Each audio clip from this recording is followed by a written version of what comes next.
I said to Lisa, there's more to this than meets the eye, just understanding how the feds work. And Lisa had some great perspectives, and I'm like, Lisa, we got to really break this down on the show today. And, you know, I was on the radio earlier, and I was letting everybody know at 7 o'clock, this is what we were going to do. Right. And people were texting me like crazy. Yeah, my phone's blowing up. All of my DMs. And I wanted you to come on, Lisa, to basically tell us, what exactly did you witness in the courtroom from Tekashi 6ix9ine? I want you to specifically talk about his body language, his demeanor, what you got from watching him, from being inside the courtroom since the trial began. Well, I was in the courtroom yesterday. I haven't been able to be there every day because of working as a reporter for Fox 5 and also when we're doing our Street Soldier shows. But, Titi, I think the thing people have to understand is that Tekashi is not on trial. He's already pleaded guilty to 9 serious felony counts. He's already been sentenced to, he's already received a sentence of 47 years to life for those crimes that he pleaded guilty to. So he's now the government's star witness in helping put away his other co-defendants, the other 5 co-defendants in this Treyway gang case. But here's the thing. He was sentenced to 47 years to life, right? Right. But because he is now cooperating with the police, that sentence can be reduced to possibly time served. Possibly, exactly. But he's cooperating. It's not with the police. He's cooperating as a government witness for the U.S. attorney in the Southern District. And anybody who's been through a federal case, they know the Southern District, how tough it is. And the Eastern District, these federal prosecutors don't even take a case unless they have, you know, a very strong chance, more than 90% of winning. They win more than 90% of their cases. Right. So you asked me about Tekashi in court, and he's, you know, the colors are gone from the hair. The guy who's in the picture in the video that I posted from evidence on my Instagram at Lisa Evers. Sorry, I should give a little plug. The there, you know, that bravado, that persona that he had is gone, totally gone. He was in a blue V-neck, you know, the prison uniform, blue V-neck, white T-shirt underneath.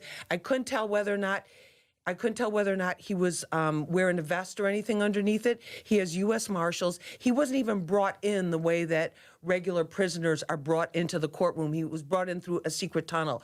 And then on the stand, he's sipping a bottle of water, you know, just sipping a bottle of water, listening to the questions of the prosecutor, kind of moving around. Very confident is what I'm getting. Extremely confident, because keep in mind, too, this is a federal courtroom which is super imposing. It's not like 100 Center Street, you know, Manhattan Criminal Court, where it's kind of like you feel like it's the subway, only it's the court and it's the streets. And it's very intimidating.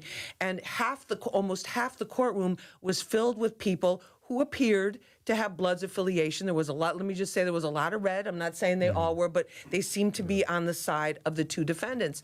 So on what would have been his side, you know, it's like a wedding almost in these court cases. You know, one family on one side, another family on the other side, was pretty much empty, except for a few reporters and some legal people. So I was expecting him, when I saw him, I'm like, he's got to be feeling, you know, everybody keeps talking about death sentences. His sister has supposedly received death threats.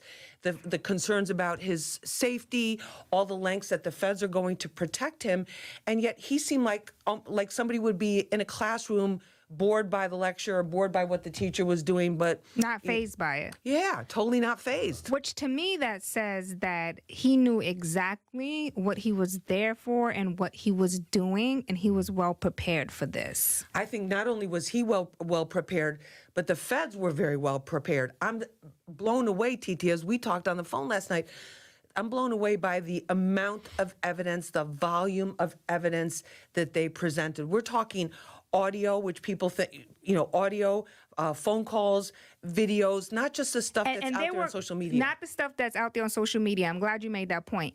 But these videos and these pictures and things that they have was so clear, as if they were right there in the room.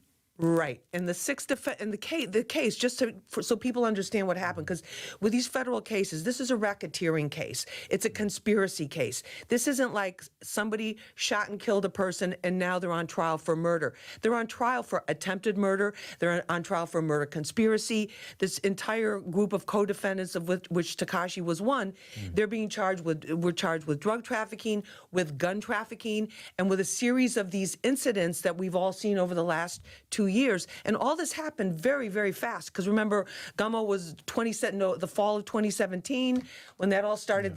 A year later, these guys are all arrested, and that was in November. And now we're seeing, and some of them have already been sentenced and taken pleas. So the biggest question that I have gotten from Twitter and Instagram, and Trends, you might have gotten this question too. The biggest question people had for me is that, how long was he working with the feds? He said on the stand that he started cooperating the day after they got busted, right? He said that he basically started cooperating the day after they were arrested, which would have been like last November. Most attorneys that I've spoken to, and we're going to do a big episode of Street Soldiers on this with a great lawyer who's done a lot of cases with the feds and really break this whole thing down. That says that's very fast, that's extremely fast. But once he started to cooperate, then they start to, the U.S. attorney, the prosecutors, they start to talk to him. Who do you know? What happened? But meantime, they've already got all of this evidence. But my question is, could it have been a strong possibility that Tekashi 6ix9ine was working with the feds way before everybody got arrested? Well, Titi, that's the word on the street. I have no evidence of that, and I have no confirmation of that from any official or from anyone who I would trust to have direct knowledge of that, but that's what people are saying on the streets. Yeah. That's what people are texting me. That's what people are saying. And the reason why I guess people are saying this is because the evidence is so clear. Like the audio, the pictures, it's like physically being in the room. So was he mic'd up and wired up when he was around all of these people, and potentially have been the mold for the entire case, like the person that they used to take everybody down, and he. Well, okay, to that point, and to be fair, to be fair, they started looking at Treyway. They started looking at 9 Trey since 2013. And what people have to understand is they think they'll think, commit a crime. If I'm not caught right away or for a while or after a year or so, it's not going, I'm clear, nothing's going to happen. That's not the case. Especially if you're part of a gang, if you're part of an organized criminal, any type of crew, whatever you want to call it. If you're working with other people in the commission of what you know is a crime or what we all accept as crime, drug dealing, gun running, shooting people, killing people, these kinds of things, if you think you got away with it, you probably didn't. They're probably watching you. They're probably waiting until they build a strong enough case like this where they have piles of photos, piles of video surveillance. And the technology is so good right now. I mean, look at what we can do with our phones. You look at throwback pictures and you're like, wow, even that was with a camera, and look at how bad that was. The technology is incredible now. The technology that law enforcement has that we know about, that we, as journalists know about, that came into play, that came into our daily lives, especially here in New York, after 9/11 to fight terrorism, would blow people's minds away. Everybody knows about video cameras, in stores. Do they understand the streets? Do they understand all of Manhattan is wired? Do they understand there's license plate readers that can put you, as they use to help place the Crack the Chinks case? There's license plate readers that can put you in a car at a certain place at a certain time. There's technology that can tell when shots are fired and where shots are fired. So there was a lot of actual criminal activity going on. It wasn't as if this was just, Tekashi set up people who were not involved in the life. These guys were involved in, apparently, from everything that they have confessed to, because some of them have already pleaded guilty, were involved in the street. They were in the streets. They were involved in the street life. But him getting involved in it took it to a whole different level. Tekashi 6ix9ine brought it to mainstream. He right? totally brought it to mainstream, and he also brought it into hip hop. Yeah. Because remember, most of these, according to the court records, the gang members who have, and I say that when I say that I use the term of the ones who've admitted to it, and then the other ones who are alleged to have been involved in this activity, they were dealing drugs, they were running guns, they were doing those kinds of things long before Tekashi ever got involved. But then when he burst onto the scene, he needed this street cred. Again, all according to court testimony, not my opinion.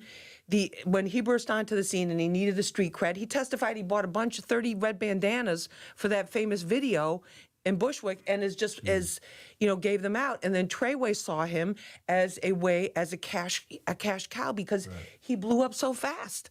And that brings me to my other question, which a lot of people have speculated that he was actually someone that was used by the feds to get inside the world of hip hop. How does it operate? How do they get security? How do they move the money around? Like, all of this was a setup from the beginning. And I don't know if you could speak to that, Lisa, but that's what the streets are saying. Like, this guy was someone that they pumped up to be this big star and to give them the insight on how it works as it relates to hip hop. Well, I think their first goal, their first target was to get inside 9 Trey. I think that's what they were looking at. They had, in the indictment, the defendants were indicted on charges going back to 2013, which is way before Tekashi was still a teenager. It was way before he even knew them, had even met them. And I think that it was a question of the fact that, here he comes along and it just turned into a completely different thing.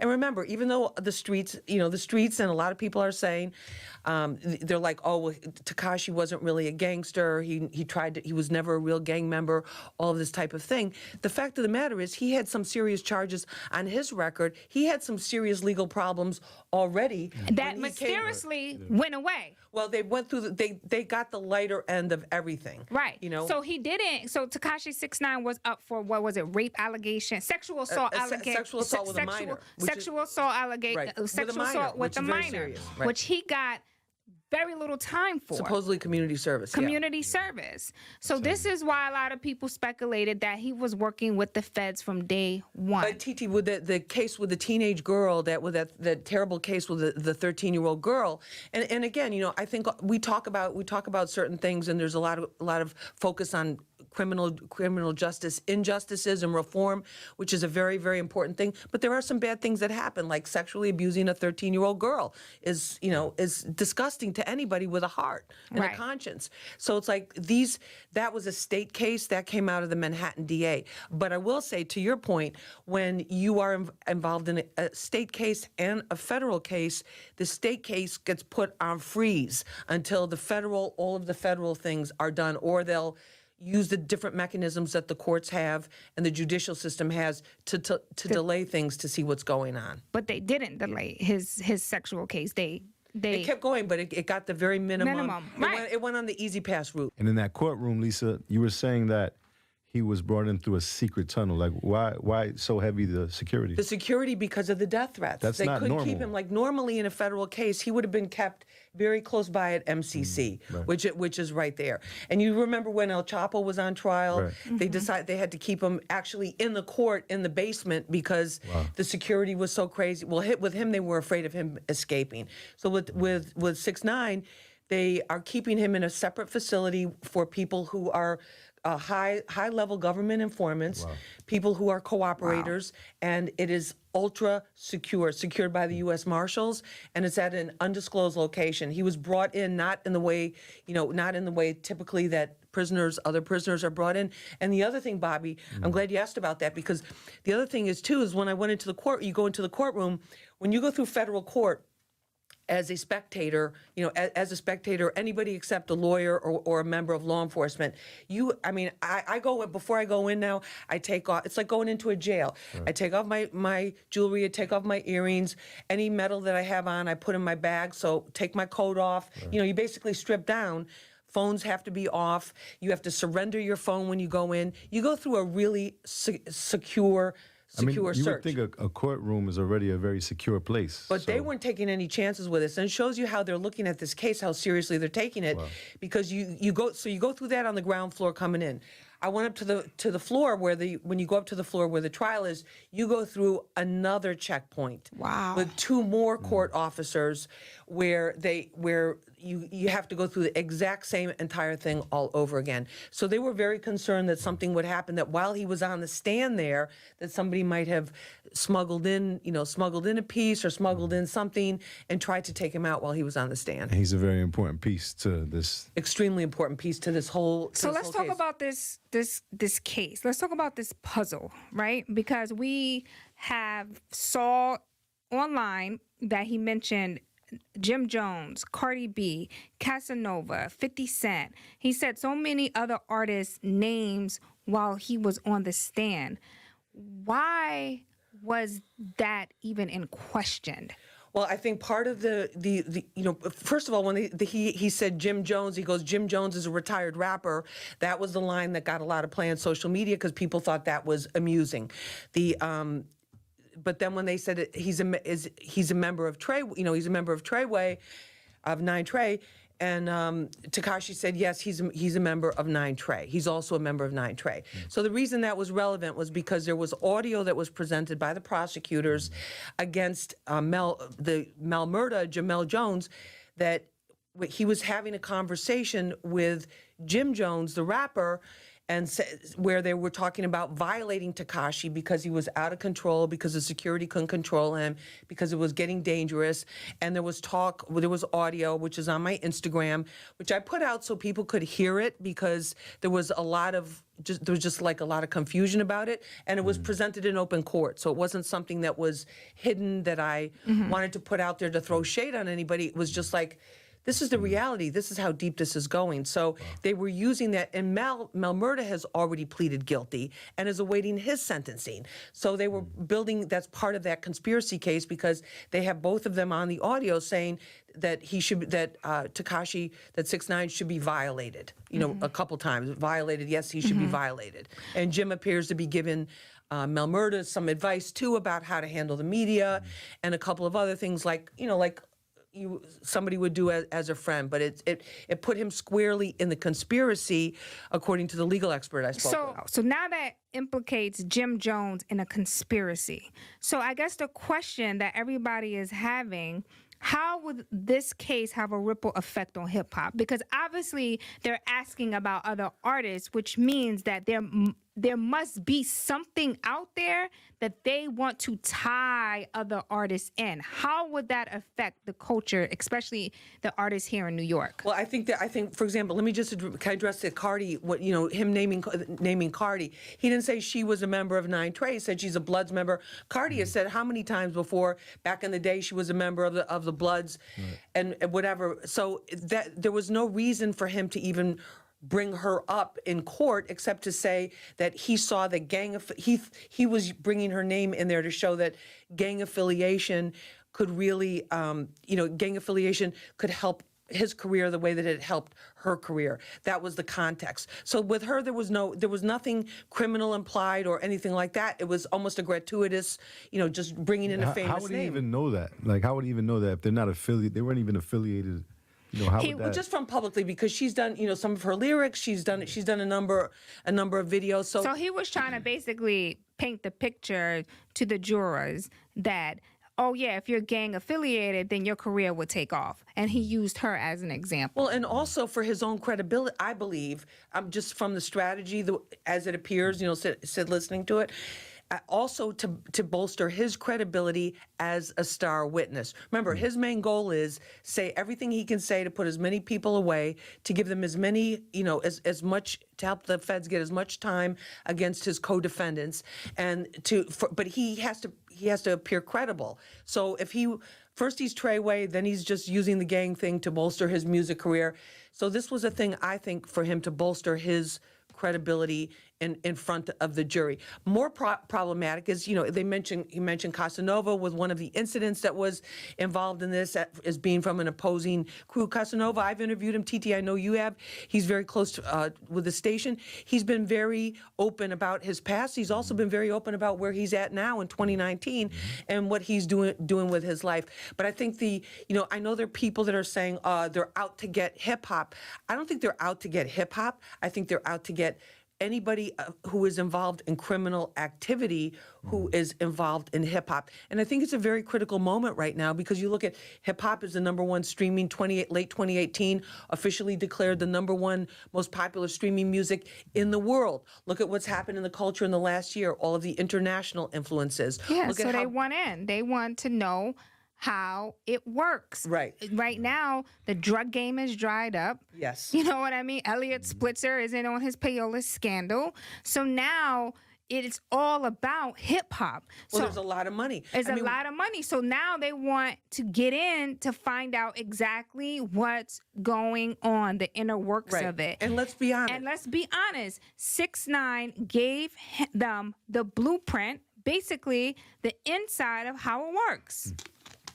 Well, they got to see in terms of the money, in terms of where the money is. He was, according to court testimony, if he got $250,000 for a show, like $150 would go to Nine Trey, according to what he testified. I don't know if that's true or not. That's what he was said. What was the most intriguing part of his testimony that you just found fascinating? Like, wow, you're really telling this?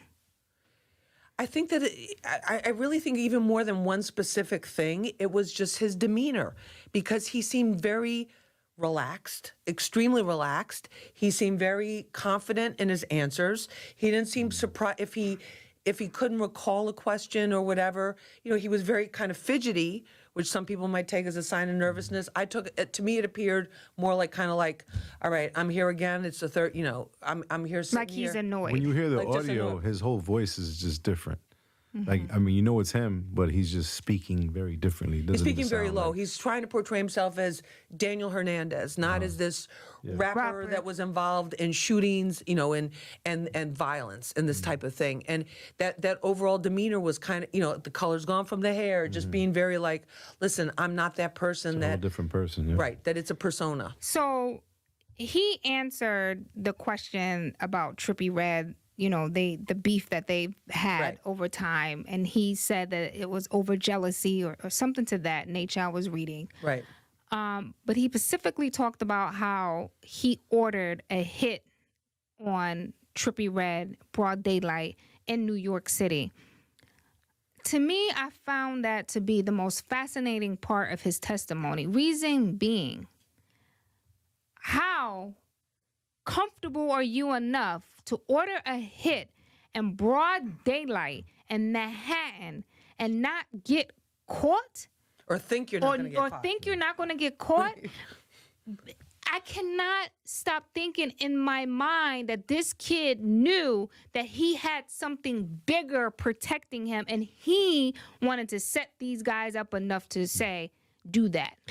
That's a possibility. The other possibility is one thing, people said it about him from the very beginning too.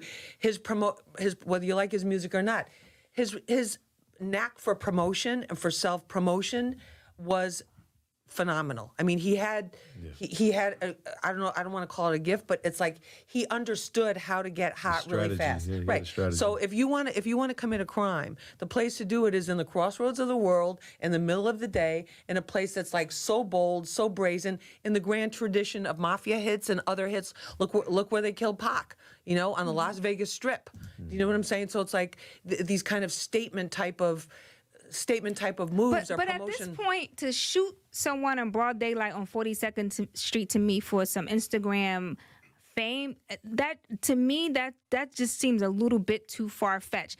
In my mind, I'm like, you had to have some type of protection or knowledge that you're good. You're going to be good at the end of the day. These dudes, not so much. But me, I'm good. So let me set them up and have them do this. That's how I'm looking at it. And I could be wrong. And this could just be my street conspiracy theories. But I just don't understand how a human being with a little bit of sense can think that they wouldn't get away with that when that is the most popular tourism spot in the world. It's probably the most secured and most surveilled area of the city.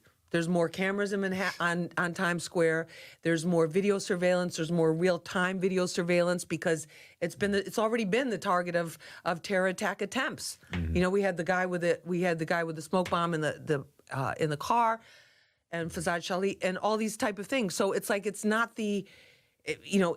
It's very, very heavily under surveillance. So that does raise a lot of questions. I mean, some people took it as,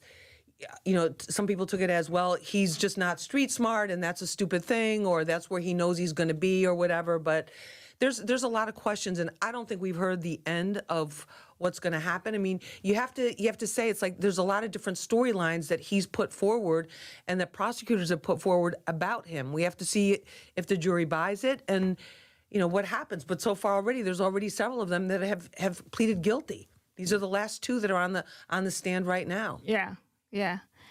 Do you think now that he has connected the dots for the feds, do you think now we are going to see other artists be taken down for things that they probably thought they got away with in the past? So those people that he spoke about, do you think that there are open cases that the feds just couldn't connect the dots to, but now they have? Well, and that's a great question.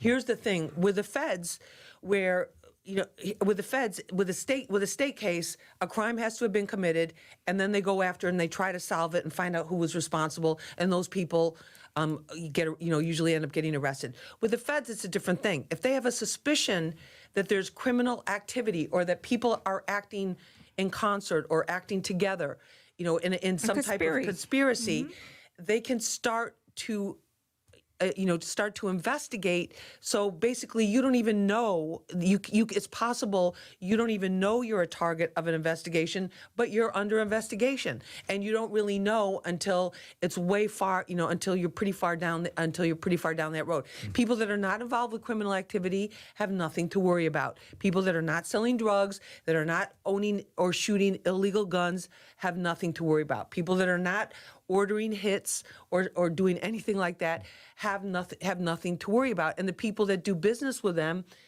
as long as everything is legit, which it's more and more important now than ever to make sure that it is, because of all the checks and balances and laws and regulations that exist in the music industry, they have nothing to worry about. But what I think is, it's like, remember after the Irving Plaza shooting, there was a thing of there were certain artists from New York that had trouble getting booked for shows because there was a concern that they would bring some type of beef or violence, even if they had no affiliation whatsoever to any of the people that were there that night. There were concerns about violence. Insurance rates went up for for certain events if certain artists were coming in. Promoters were like, I don't want to mess with it because we got to keep, it's bad. It's basically bad for business. That's the danger for New York right now. And New York has to really, this is where hip hop was born. And I really hope that we'll take the lead as the world and our whole consciousness is evolving into a more peaceful place, a more hopeful place. I hope New York will take the lead with the original concept of hip hop, which is for the community, for the people, for the music, and for the culture, in peace. We see people have different opinions about should he have snitched, should he have not snitched, right? Some people say, oh, what would you do if your life was on the line and blah, blah, blah, blah, blah. These people robbed you and banged your girl. And some people say, okay, well, you knew the consequences going in and you were a willing participant in this. And according to the rules of the streets, when you're a willing participant in a crime, when you get caught, you're supposed to hold that L. But if you're a civilian and you don't know that the crime is even happening and you get caught up in something you don't know, you rightfully have the right to snitch. That's always been kind of the street code, right? That's what a lot of us have grew up on. A lot of us are cut from that type of cloth. It's just no different than, I'm not gonna, make this a cop thing, but there's a code of blue. There's a plead the fifth code. Like, there's a lot of codes that people live by. You know what I mean? And there's a lot of codes that people say they live by, but they don't really live by. And you have people, you have people like Hocus the Fourth, Hocus the Fourth, and he fought a case. He had a very severe case brought against him. He fought the case. You have Aaron Gatson, who did 8 years federal time on a drug charge, stood tall. And then there's other people that you're looking at this whole list of all of these crimes that they've allegedly committed, and they plead guilty to, and then they walk away with like 3 to 5 years, but nobody says they're a snitch. This is a very most, and lawyers will tell you this, most of their clients facing these kind of charges end up cooperating. If you want to call that snitching, if you want to call that saving your life so you can be back out to be there and try to get a fresh start or whatever, or be there for your family or whatever it is. But that's the facts. This myth that nobody snitches, I think, is a very harmful myth. And I quite frankly, I don't think based on the facts it's true. I mean, I think there's a lot of people that don't snitch. Right, There's plenty of people that don't snitch, And I think that, when you sign up for something, this is what you signed up for, and I think maybe they just, I feel like they should have checked him out. Sorry for the orange. I think they should have checked him out before they put him on. You know what I'm saying? Like, I think just like, it sounds weird, but, you have to watch who you have around you. Well, it's also the management. I mean, I think about like, there's other artists. I'm not going to name young artists blew up very, very fast. Not as that fast, but within the space of a couple years, they start touring. They go to different cities. There's certain people they have to check in with if they're going to perform in that city. It's basically, if you don't pay the particular gang that runs that racket or whatever, you're going to have problems at your performance. There's going to be a shooting, there's going to be violence or whatever. And so what some of the artists do is they will have a person on their team who handles that kind of thing, who's experienced, who's been through it, who knows how the streets work, and they also have professional security. So when they go in, it's like, this is what it is, this is how this has to be handled. But this guy had none of that. There was no father figure, there's no father figure. But is that an excuse to justify everything that he's done? Is that an excuse to justify him cooperating? He used it. He used it. TT, he was his whole thing to me is basically the kind of guy that's like, whatever promotes, whatever I get the attention for. He was working in a deli before all this happened. So were they saying that he wasn't really a blood before, or like he was? Yeah, he wasn't a blood before. So Clearly, he stated that on trial. He was never a blood before. It started with the video shoot. He was shoot when he bought the 30 the flags. He was never a gang member before. And so he goes on Instagram and he creates this fake life for himself. And let me also say this too, because a lot of people have been writing under my page, oh, well, you guys promote the music. Let me just say this. Yeah, will you speak on that? Let me speak I'm on getting that too. Let me speak on that. I'm going to keep it 100,000%, and I probably shouldn't say this. We have never put a 6ix9ine record in rotation here at Hot 97. Ever. No. Correct me if I'm wrong, Trent. We spun the records, but it wasn't in like never for the people put it in rotation. Explain that to people. So let me explain what that means. The DJs, if they like a record and it's hot, they have the right to play whatever. Right. We get some leeway on what we feel is hot in the street. When it comes to taking a record and putting it rotation and making a record a power record. Those are the records that you hear every day when there isn't a DJ mixing. They're records that are in the program, that are in the computer. That like the official playlist of the station, right? His records was never added to a playlist. He has never performed on Hot 97 ever. Here's the stance, and shout out to Ebro because we both felt this way. I always felt like this kid was a problem from day one. I always felt like he was a lie and a fraud. And for me, I was like, we can't put our brand on that. Like, I felt it in my spirit. I felt like he was a problem. I felt like Summer Jam would have been a problem. I always knew that he was going to be a bigger issue and his outcome wasn't going to be good because all the energy he was putting out there on the internet. No, and I when I first asked you about him a couple years ago, it's exactly what you told me. And I said, I mean, again, back as a reporter, street soldier here, I'm like going, this guy's supposedly from Bushwick. He's supposedly a gang member. This just doesn't all add up to me. And yet he's supposedly, remember? And then you were telling me about the music and you like where he doesn't really, things just didn't add up, and you felt like it just wasn't authentic. It wasn't coming from an authentic place. Yeah, so we did not play his music in rotation here. DJs liked them. They played his records, but in regular rotation, they were big in the nightclubs. It's funny, like you see, because their songs are big in the clubs, and that, right. Like sometimes there's like you'll see DJs playing in the club like in the last couple of months, it's still getting played, and you'll see like a mix of people in the crowd. Some people looking like, "What are you doing?" And there's some people that really don't care. That was just their song, that they enjoyed the music, you know. And then there's like songs that he has features with other people. And right? And the DJs will play the part with the feature and then take his part out. Yeah. You know, Yeah. like so you could see the change in the reaction of the crowds in the nightclubs. Yeah. Well, Lisa, I want to say thank you so much for stopping by Thank you. and chatting with us today. So what's next with this trial? Well, these are the last two defendants of this original group of 6 that were indicted in November. There's about 2 more weeks to go on the trial. They are the only 2 out of the 6, including us, including Tekashi, that opted for a trial. So we'll see what the closing arguments say. We'll see what the what the jury decides, and that should be the end of it. And I hope it's a wake up call too, because at the end of the day, it's like we all love the music, we all love the culture, we love what hip hop stands for. New York should be leading the way in terms of the evolution. I'm so happy right now to see so many great New York artists doing so well, nationally and internationally.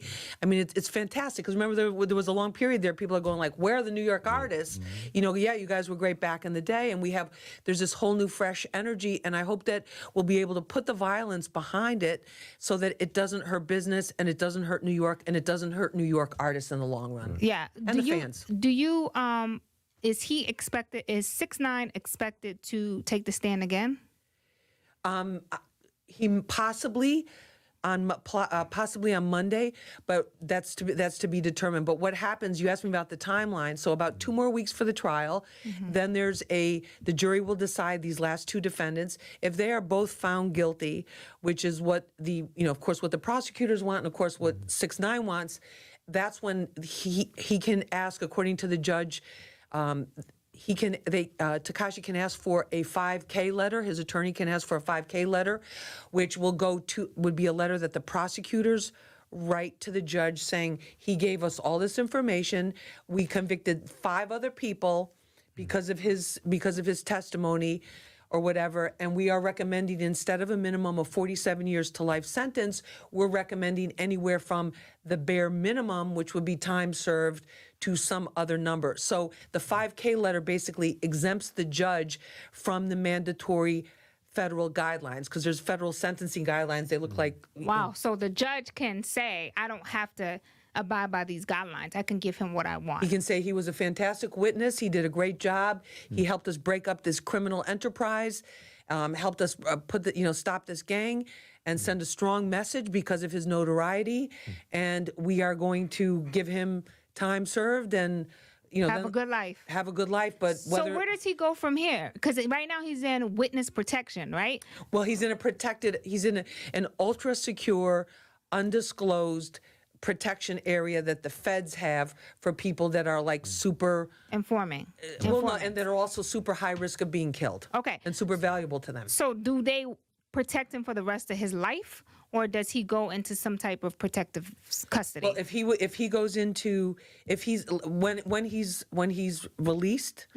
released, if that's what happens, because it could go either way. We still don't know.